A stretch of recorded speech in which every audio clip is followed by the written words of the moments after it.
everybody. Welcome back to Terrace Talk, the Norwich City show, which is the equivalent of getting beaten 7-0 at Chelsea. Hopefully not. We have to laugh, don't we? If you can't laugh, then what can you do? I'm delighted to be joined by Mr. Ben Ambrose, who's Terrace Talk's equivalent of a super sub, because essentially when we need a guest last minute, Ben is always happy to come up and offer his services. So very reliable from the bench. Not quite good enough to be a starter as of yet. He'll be hoping for a performance today that will maybe get him in the team in the weeks ahead. Ben, thank you very much for joining us. Let's start then with the interview that I'm sure everyone will have seen on our channels this morning with Norwich City's sporting director, Stuart Webber. He's come out swinging at a lot of Norwich City's critics. He's answered questions about Daniel Farke's future, about his own future, about Norwich City's Premier League season so far. Let's just get your response to that first and foremost, Ben. I mean, we did a whole podcast on this, which people will be able to find on our YouTube channel anyway, but just to reflect on it very quickly, what did you make of it first and foremost? I thought it was about as good as it could have been for now, because I'm sure most Norwich fans, including myself, are kind of up for a scrap at anyone at any point. We're all very sensitive at the moment, aren't we? Because everything seems to be going wrong on the pitch. Mr. Webber made it clear that off the pitch, we're fine, essentially, which I'm just kind of like, yeah, fair enough. I guess that's a positive when you're looking at sort of the broader scope of things. I'm not going to say I'm happy with what he said, because as a Norwich fan, if you're happy at the moment, alarm bells probably need to be ring, whatever. But I guess it's the sign of a strong character. There we go. A strong character leading the club at the moment. I like what he said about fans needing to not turn and all that sort of stuff, because if he'd have come out and just kind of rolled over and sort of put his hands in the air, then you would have kind of been like, right, well, this soft-hearted man is spearheading this revolution. And that hasn't been the case. It still isn't the case. He's still willing to fight for everything. You can see he's passionate about the project. For what all anyone might make of, I think his contract situation, where this is the last season of his contract, whatever. If some people, and I know I've personally thought this in the past, where it's just like, all right, he'll just go and get a better job and we'll be left in the lurch. He's clearly passionate about this project, clearly. And that came across really apparently in his interview. In terms of the faith in Farke, realistically, they're not going to ditch him. In his own words, he's basically said, it's been 5 years in the making. We're not just going to ditch him the minute times get tough. I personally think it will end up with a situation where they need to maybe sack Farke, but we've got 5 games coming up that could change the season.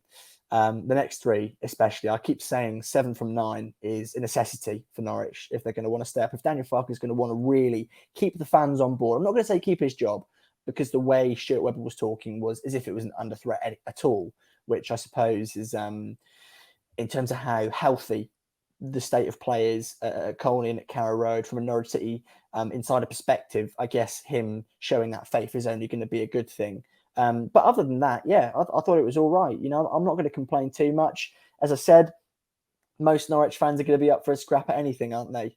So, pardon me, I'm looking forward to seeing holes being picked in it because it'll be funny. But other than that, yeah, it was all right when it is about Stuart Webber as it gets. What did you make of his comments about the supporters? I think that's maybe the issue that some people have picked out and highlighted and disagreed with, perhaps more than anything else that he said. Obviously, the comments on Daniel Farke's future is interesting, and a lot of it, how it will be viewed in kind of the weeks to come, I suppose, will be dictated by the result on Sunday, right? But in terms of that specific element about the fans and perhaps how Stuart feels that, I guess similarly to the players last weekend, they still need to show a bit more. They haven't really turned up yet. Is that an assessment you would agree with? I wish all the players were as brave as Stuart Webber, because then we wouldn't have to question the mentality, would we? Because he's very brave for what he says. I don't think he's wrong. I think he's absolutely spot on. Now, I'm not someone who goes to a game, and please give me flack if you want to for this, but I'm not someone who goes to a game and sings my heart out for 90 minutes every match. That's not who I am. So I'll say that now as kind of a disclaimer. But from what Stuart Webber said, well, what else is he going to call for? I know there is kind of the back and forth between, now the club never engage with it really, apart from Stuart Webber today, but there's always the back and forth of, oh, well, if you entertain me, I'll cheer you on. If I cheer you on, you should entertain me, and so forth. And it's kind of like sometimes football fans are a bit like victims in the sense of, if things aren't going great on the pitch, you kind of shrug your shoulders and go, oh, well, why should I cheer for 90 minutes of the game? Which sometimes is justified. I think right now we're kind of teetering on the edge of justified. But I think he's right. We do need to get behind the players. And equally, I understand the argument that, given how turgid it has been to be a Norwich fan so far, through watching the football, through watching the media coverage of the football, the national media, that is, not you guys. You guys are great, of course. But it's just a case of, I understand where you're sat at a game, and I feel this, and I know it's difficult for you two because you're a journo, but for me as a fan, I'm sat there like, I can't muster up the strength to sing or chant or to get behind these players because I'm defeated.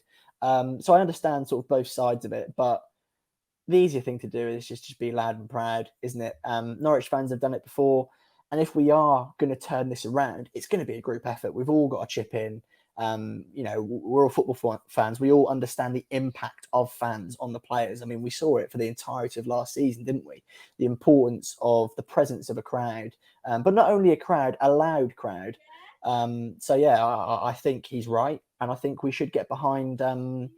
We should get behind the players, but don't take it too personally, is all I'll say. He's not attacking you personally watching the video, watching the interview. He's not saying, oh, you're not good enough. He's just saying in general, let's step it up a bit, and maybe we will too. Yeah, it's the chicken and egg thing, isn't it? What kind of feeds what? Do the fans lift the players? Do the players lift the fans? I mean, it's this age-old discussion. I don't think anyone will ever truly discover an answer to it. I think in truth, there's probably a little bit between the two. Although I was having a conversation with someone the other day who I won't name at this stage, who was just speaking about how interesting it is, how few chance there are at the moment for individual players. And look, I guess that's reflective to the start of the season, right? Because if a player had performed really well, then maybe one would have been created. But it's interesting and probably deliberately provocative, you would say, ahead of the weekend game as well. And it is crucial. Let's talk about that game, the game we don't want to speak about. Chelsea 7, Norwich City 0. The scoreline, disappointing. The performance, even worse.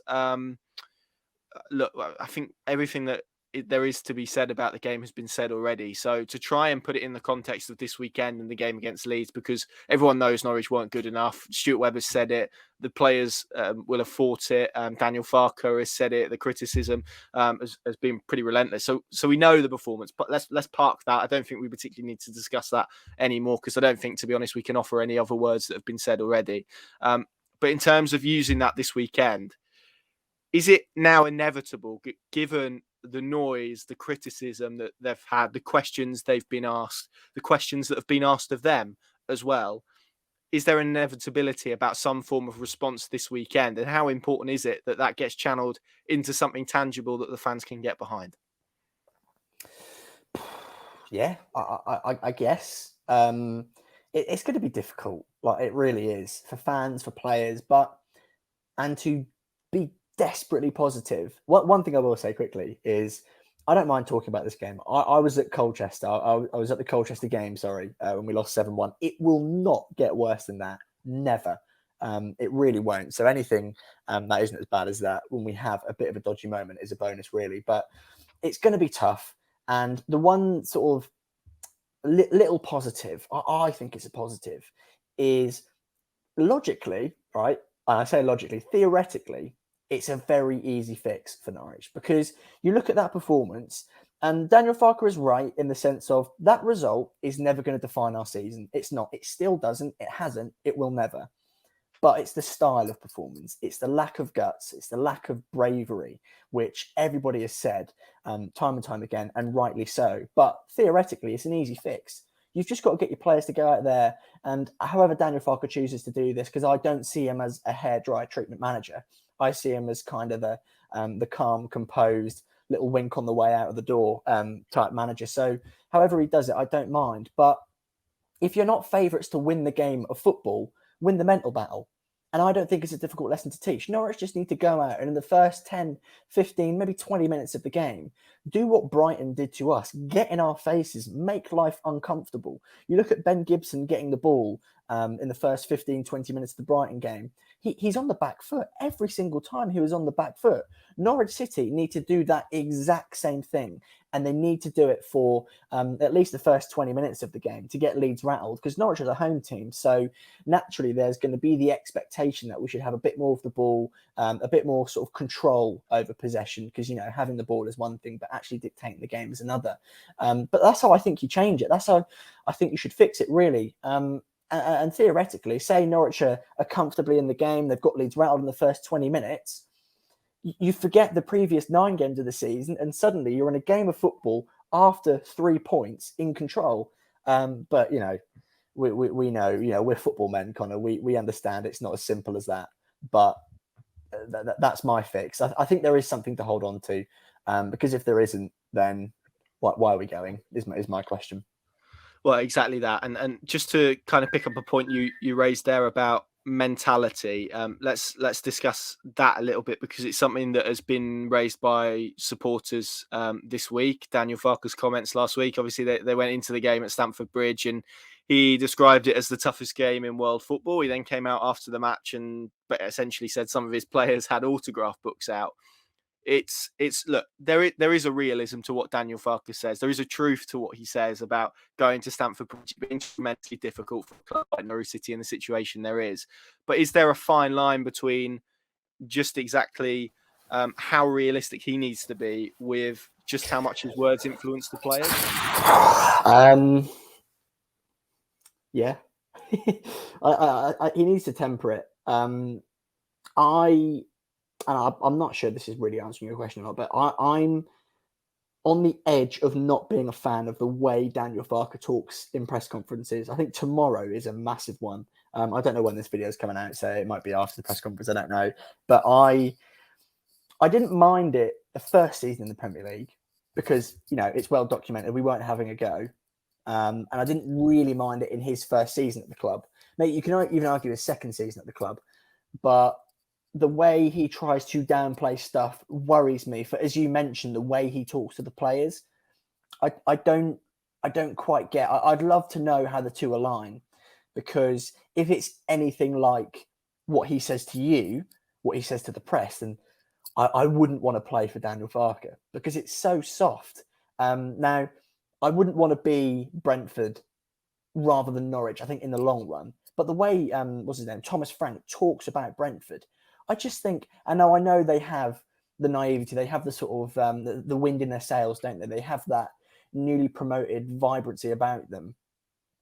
But I just do that, Daniel Farke, do that, because all the press is for is for us. It's for the fans. It's so you get paid, and so I feel entertained and ready for games.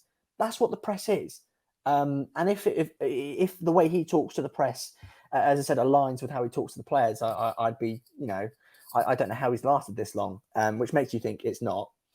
But yeah, he treads the line, doesn't he? As you say, between realism and, I think defeatism is a bit strong, but you know what I mean. But yeah, it's a tightrope he has to walk, and he does it interestingly at times. But if we now go and win 3-0 on the weekend after him downplaying the game again, I don't think I have much of a leg to stand on. Is there an element of protecting his own position within what he says? Do you feel this is a point I think that can be raised at head coaches who are under pressure at any level? We'll see it with Ole Gunnar Solskjaer at the moment, and various other managers, Mikel Arteta earlier in the season, Steve Bruce as well. Managers have to protect their own position ultimately. Is there an element for that from Daniel Farke, do you think, and these realistic comments? Are they not just tempering expectations a little bit? And as we said, a lot of what he says is realistic. Sometimes it's probably a little bit too realistic, maybe. But is there an element of him protecting his own position within kind of the way he speaks to the press, do you think? I feel like he might tell you yes, but no, I don't think so. We know one thing, and that is ignore the noise. That's the mantra at Norwich City, isn't it? And effectively, as much as maybe you don't want to hear it, we fans, the media, are all noise. Whether it's positive, negative, it's all noise. So I think anything he says to people that aren't, you know, within direct conversations, to Stuart Webber, etc., when he's not talking to someone like that, what he says, I don't think it matters in terms of his job and the security of it, if you will. Stuart Webber's the guy who takes the fall. He was most recently, but he's the one who'll come out, and I don't think he particularly cares what anyone thinks of him, which, I mean, fair enough. But Daniel Farker, I think, does. So I think there is the perception that he wants to create, that he's clever at his job, but I don't think it relates at all to the security of his job. We've seen firsthand, haven't we? The minute you sort of strike his pride a bit, he gets a bit flustered, he gets a bit intense. But no, I don't think it relates at all to the security of his job. We know for a fact that direct conversations with Stuart Webber and their very close relationship, which you can literally see as clear as day from the outside. We know that the conversations between those two will always be transparent. Now, I know a lot of clubs don't have that, do they? You look at all this sort of circus around Ole Gunnar Solskjaer at the moment, don't you? And the security of his job. I look at Fabrizio Romano's Twitter sometimes, and it's like, this guy's got to talk to this guy about that, to this guy about that. And it's a bit of a circus, isn't it, in terms of the security of a manager? There's no close-knit mentality there, whereas at Norwich it's the complete opposite. So to answer a very short and simple question in a very long way, no, his job's never under threat, or he never has to protect it, I should say. Interesting stuff. Let's move ahead to Leeds then. I mean, it feels a little bit impossible to kind of predict which direction Norwich City go in after a 7-0 defeat. But what I'm about to ask you to kind of say the impossible, really. But what do you think? Or maybe I'll reframe it. What would you do if you were Daniel Farker in this position and you're kind of looking to rectify a 7-0 defeat? A squad that's low on confidence, that will have been eroded even further this week because of all of the criticism that they've faced, and rightly so, for their performance. I'm sure they would all admit that. How does he go about turning a team from one that produced what we saw at Stamford Bridge last weekend to one capable of winning a Premier League match against Leeds on Sunday? What is the process, and what is the kind of formation and setup that you'd look to implement? Great question. This is my audition for the job. If Daniel Farker goes, is this what's going to get me it? So what I do is I want to switch back to the 4-2-3-1. And that's not really on the logic that, it worked brilliantly last season, because I know the personnel is different to last season. My logic, pardon me, my logic is nothing else is really working from an attacking perspective. I wouldn't be opposed to a 3-4-3. I'm not going to lie. I wouldn't be opposed. I understand, and I think I agree with the Scholes-Rashica argument of the idea that we spent all this money on them. Let's at least use them. I don't think the price tag should warrant them playing, but I think what we know about them and the potential that Stuart Webber, the recruitment team, have seen in them, I think that warrants maybe a little bit of a gamble. And we've just lost 7-0. So you could make 11 changes and nobody would have a right to complain. But I think that's what I do in terms of formation. In terms of maybe attitude and setup, I've already said it. It's about the mental battle. I think in the first 20 minutes of the game, you've got to outrun the opposition, which is something Norwich used to do. They used to be very intense. They used to be very high pressure, but we haven't been for a long time. We need to get back to that. And I do just want to say as well, the buck doesn't lie, especially after the 7-0 defeat. It doesn't lie totally with Daniel Farker, because Daniel Farker could have geared them up brilliantly. He could have given them some fantastic tactics, but the way the players played was abysmal. Everybody went missing. I said after the game, if I was a player in that match, at the very least, I'd want to just kick lumps out of someone. Now, I know for someone like Timu Pukki, for example, that's not his style. But for someone, say, like Josh Sargent, who is clearly a bit of a workman, just go and kick someone. Like, go and get a yellow card. Now, it's a footballing cliche in the sense that, toughen up, be a bit more aggressive. I don't care. It's what Norwich City need to do. And if they can do that in the first 20 minutes of the game, sort of take the upper hand in the mental battle, then I think we'll set ourselves in good stead, because I do believe we have the squad to stay up. I do believe the players are there with bags of ability as the phone starts to ring. But as I go to mute myself, that's what I do. I honestly think it's that simple. Yeah, it's going to be a really intriguing weekend. Leeds, of course, having some issues of their own to entertain with in terms of injuries, poor form. They've only one win so far, and that's arrived against Watford. That, of course, led to Xisco Munoz getting sacked, Claudio Ranieri subsequently taking that job. 4 draws, 4 defeats for team that finished 9th last season as well. Calvin Phillips expected to be back this weekend.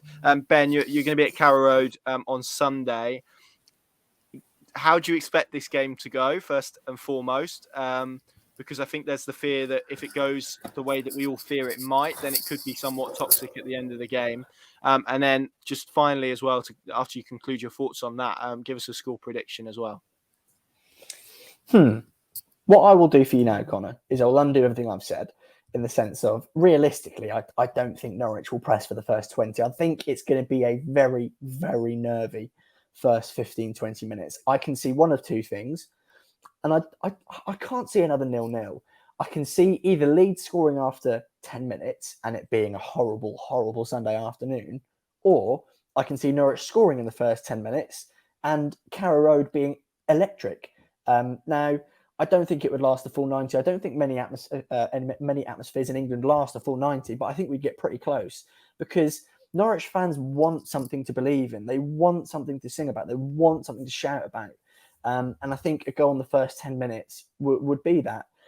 If the lineup's popular, which after losing 7-0, being in Norwich's position, it's a tough one for that to be popular. I think that will set us in good stead. If it's, say, one change because Ben Gibson's been sent off 5-3-2, I think Daniel Farke's already fighting a losing battle in terms of the atmosphere. But to be honest with you, it could go any way. And I'm going to be an idiot and I'm going to say, I'm going to go there on Sunday and expect Norwich to win. Not only am I hoping for it, but I expect Norwich City to win. We know what Leeds are capable of. We know they're a very good footballing team. But whilst they've been a good footballing team, at the peak of their powers, defensively, they've been shambolic, which, you know, it doesn't matter when you can attack and play as free-flowing football as they have done.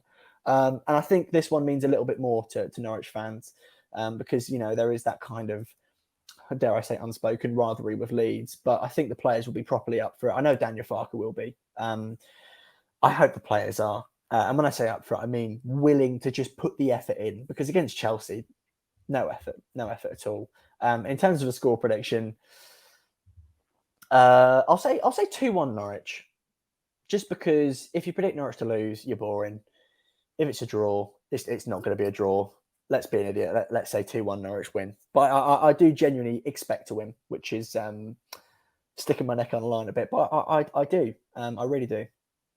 Good man, Ben. Thank you very much for joining us. Thank you for stepping in at a very short notice as well. So that was the Norwich City segment on this week's Terrace Talk. Just because we couldn't get the two guests at the same time, we've decided to do similarly to what we did before the Burnley fixture and split it up. So we're now going to leap ahead to part 2 of this episode where I catch up with Leeds fan and YouTuber Ellis looking ahead to this game on Sunday. And just like magic, here we are into part 2 of the episode. We're going to discuss Leeds United now, Norwich City's opposition for Sunday's game. Delighted to be joined by a YouTuber from away days. I'm sure several people will know Ellis, Leeds United fan as well. Ellis, thank you so much for joining us. I suppose the first question, I've seen this debated on social media a little bit at the moment.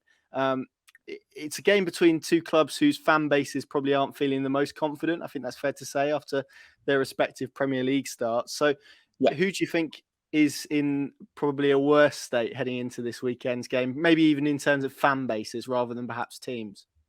I think the problem with us is, like, as soon as things go wrong, like at Leeds, like there is panic stations like on board massively. I think the issue with us is every fan this summer realised we needed depth. And now we've had injuries. Like, I can't recall Bamford getting injured last season. He may have. But like even like his form may have been seen as unsustainable for this season as well. So it was really confusing as to why we didn't get a backup for him. I know we've got Rodrigo, but Bielsa doesn't tend to like to play him up top.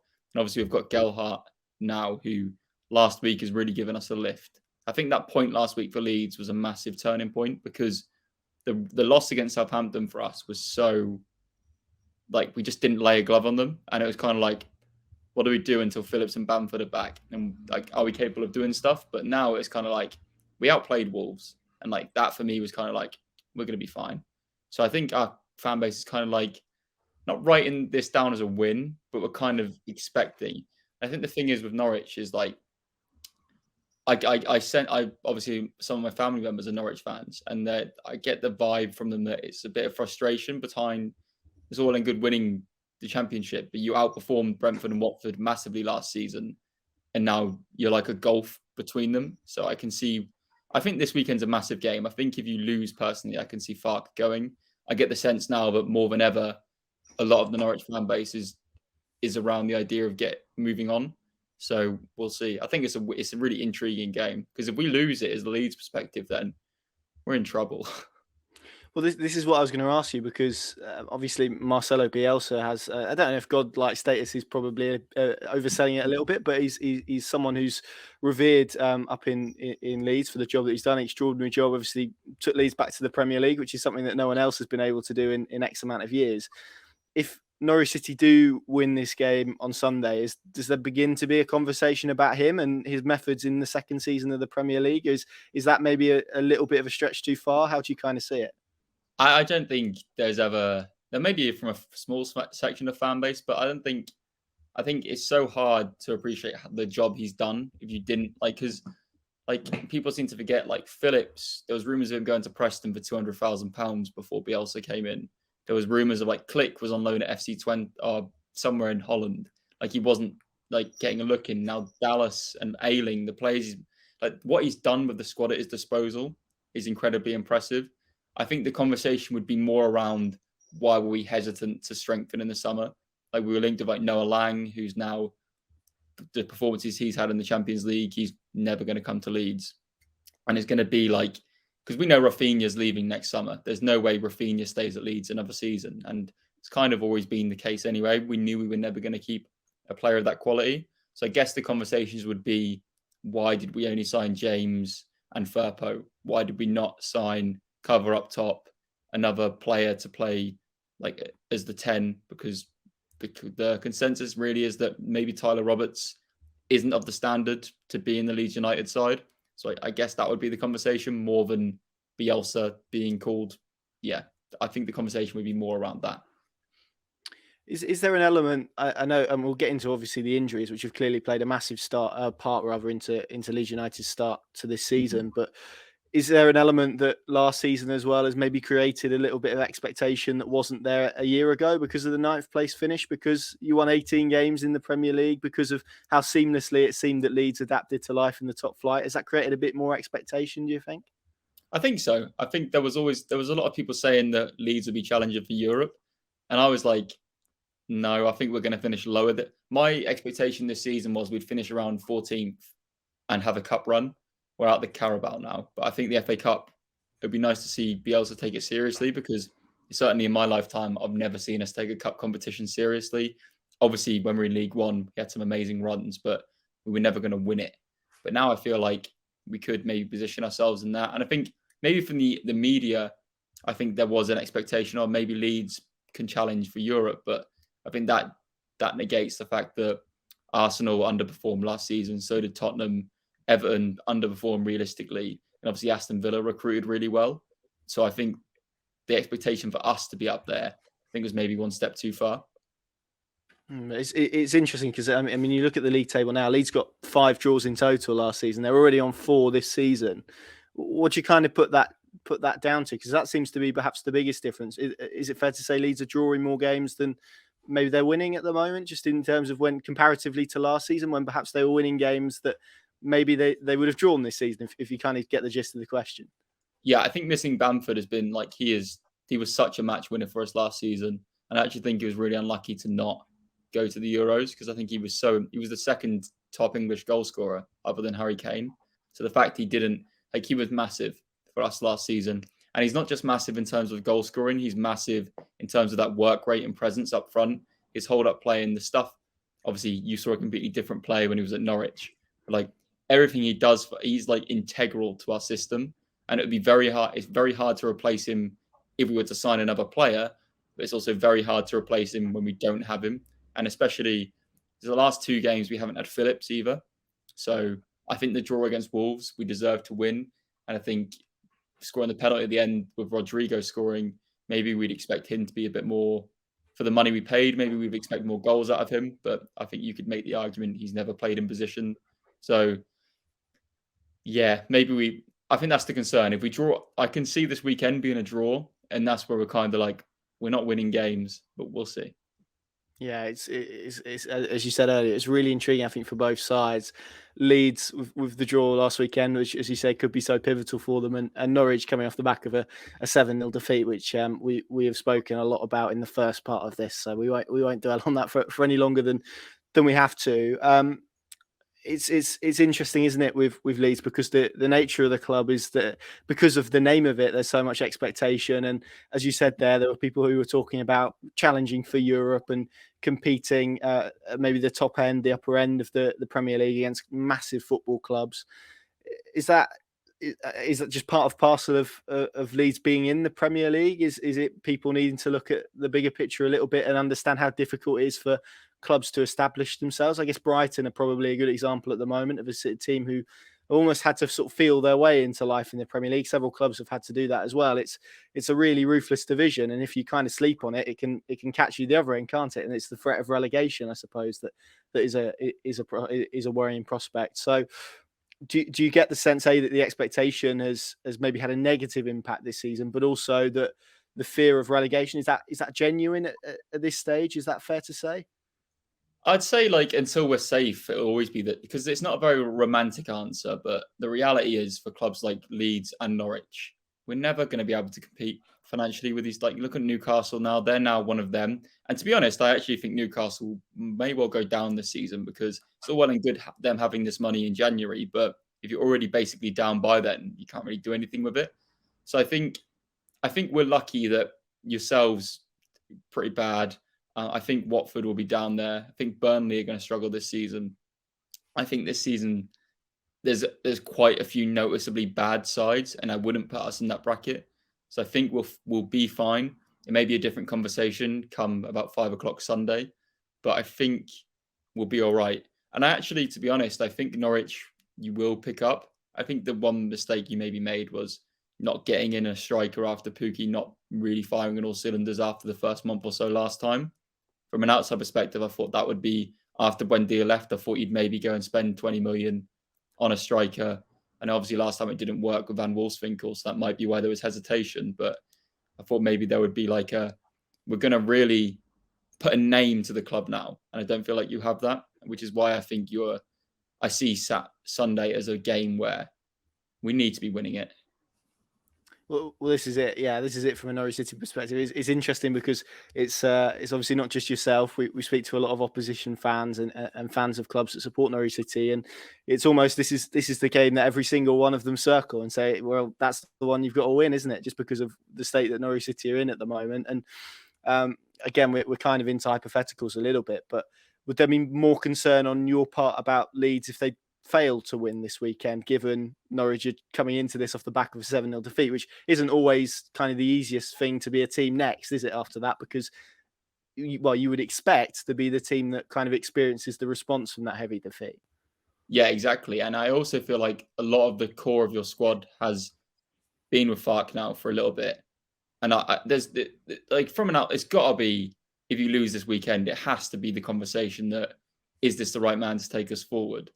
And I feel like a lot of them will maybe feel indebted to him. And I'm not saying they're not performing for whatever reason anyway, but the added pressure of Fark's job potentially being on the line, it's going to be a tough game. And obviously you've played 2 games this season that you haven't lost. And maybe you could argue you should have won that Brighton game if Sargent could score on an empty net. But it's like, I think I'm not concerned about us conceding this weekend. I'm concerned about us scoring, which is what my concern last weekend. But I don't know. I think there is added pressure, and because you're going to win a few games this season. Like, it's just inevitable. You were the best side in the Championship last season, and I think maybe your start to the season, people are maybe not considering you have had some tough games, so it's maybe not reflective of the entire season. But I just don't want to be the first team you lose to you. I don't mind. Wouldn't mind a draw. If you draw your away games, win your home games, that's like people say. A draw wouldn't be the end of the world, but a loss, it would feel like doomsday. You mentioned the injury crisis a few times at the start of this. I mean, I'm sure lots of people would have watched the Newcastle game that was televised a few weeks ago. Where again, you saw a couple of defenders limp out of that. A lot of academy players amongst the bench. Just talk to us a little bit about what that situation is like now. Is it eased somewhat? And I think Norwich fans will have noticed that Calvin Phillips returned in midweek. Clearly, a major boost for you guys. Yeah, Phillips and Bamford are the system. Like, obviously, Calvin, I would like to think people saw for the Euros how great he actually is. And I think he's so massive now. And that would be the biggest concern if I was a Norwich fan, like how he will dictate that midfield. If you don't have people there to negate him, he will be allowed to just dominate that midfield. He'll be picking passes left, right, and centre. And we've got Rafinha fit. Dan James is looking lively as well. So my concern if I was a Norwich fan now would be James and Rafinha with Phillips playing the ball. So the issue, I would say the thing that should give you encouragement is we're missing Bamford still through injury.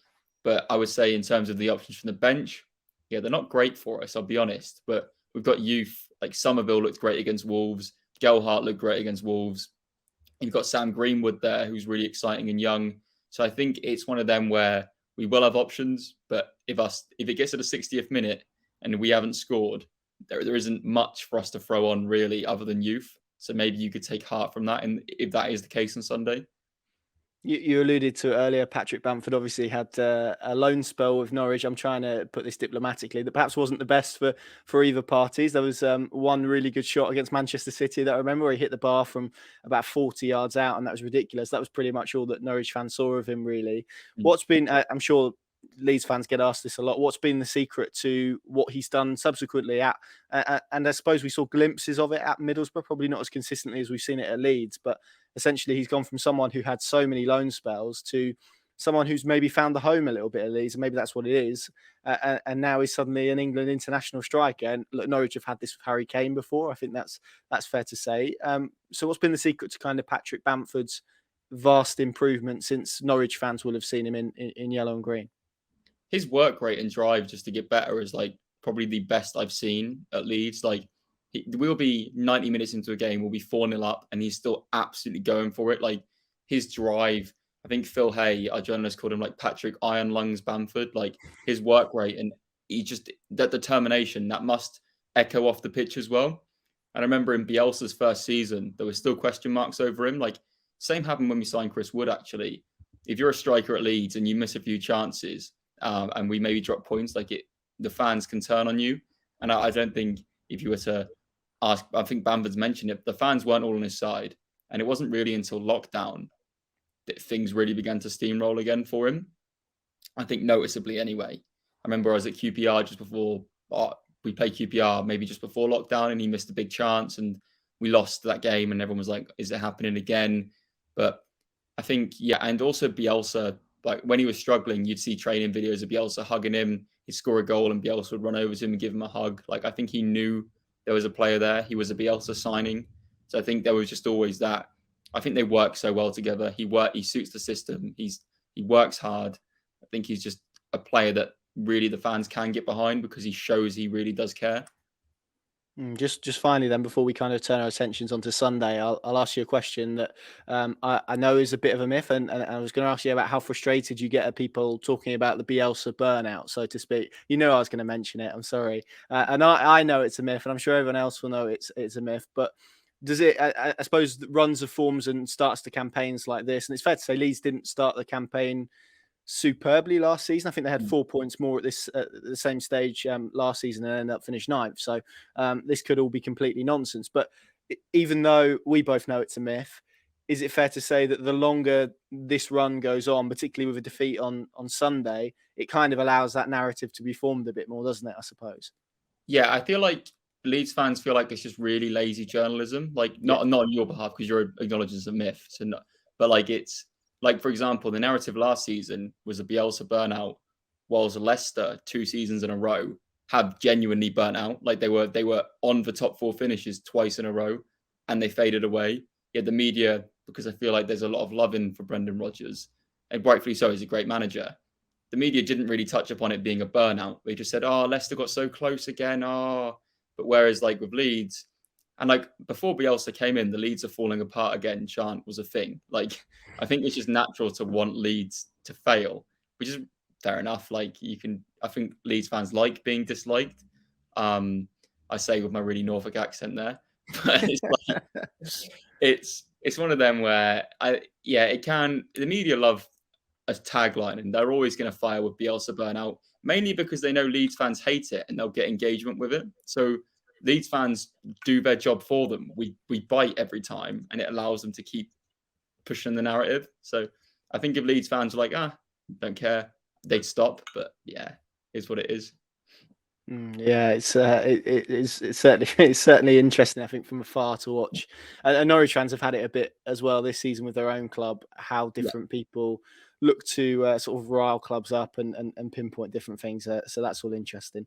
Just finally then to look ahead to Sunday. I know you've kind of spoken about a draw not being the worst result, but a lot of Leeds fans won't see it that way, will they? It will kind of be a win or nothing against a team who's winless in 9, have only scored 2 goals. I mean, if Leeds were to get beaten in this game, the vast majority of their fans, even if you're not, and I know you're a Norfolk boy, so this fixture might mean a little bit more to you personally, but a lot of Leeds fans would see that as a bit of a disappointment, wouldn't they, if they didn't leave Carrow Road with 3 points? Yeah, it's funny how things change in like 5 years. I remember when I was at sixth form, I remember we drew at Carrow Road, Dukara scored the equaliser. And I was buzzing, and Norwich fans were fuming that they dropped points against Leeds. And now how football works is hilarious. Annoying that I never got to see Leeds be good when I was younger in a school full of Norwich fans, because I used to be like picked on for supporting Leeds. But yeah, I fully get the narrative that a win is. Look, we need to win soon. Like we should have beaten Newcastle. That was points dropped. Disappointing to not win that. And to be honest, we didn't look great there. But the last week against Wolves, we play like that, we will beat you. And I think is the way I look at it. Like we outplayed Wolves, and Wolves were on the verge of 4 wins on the bounce. And we were missing Phillips, we were missing a fully fit Rafinha, and now I think that is the big thing. Like Rafinha is, I would argue, is world class. I know it's hard to say, he plays for Leeds, but I think he will be. I think he maybe is against Brandon Williams on that side. That for me would be like, oh. Yeah, there's panic about that, but that's the way I see it. Just finally then, how do you see this one going? I'm going to ask for a score prediction as well. I know people don't like giving them really, but it's a lot of people tend to go, here's what my head's saying, here's what my heart's saying. So feel free to do that. Maybe you've just got one that maybe they chime and they agree and you're going to have one collectively. But yeah, how do you see this one going at Carrow Road on Sunday? And yeah, let's have a score prediction as well. It's even going to be 1-1 or we win 3-0. I'll go 3. I have to get 3-0 Leeds. Why not? Good man. Yeah. It's just that the late equaliser last week with Rodrigo really felt like a turning point. Like he went over and he battered the corner flag. Ellen Road erupted. Like that felt like a big moment in our season. And I think it'd be nice to keep that rolling now. Good stuff, Ellis. Thank you so much for joining us. Excellent insight. Of course, we'll be at Carrow Road on Sunday to bring you full match coverage of this crucial game for Norwich City against Leeds in the Premier League. You can join us, of course, on all of our official channels and our website as well. It's certainly going to be intriguing for both sides. Thank you very much for watching, and we'll see you again very soon.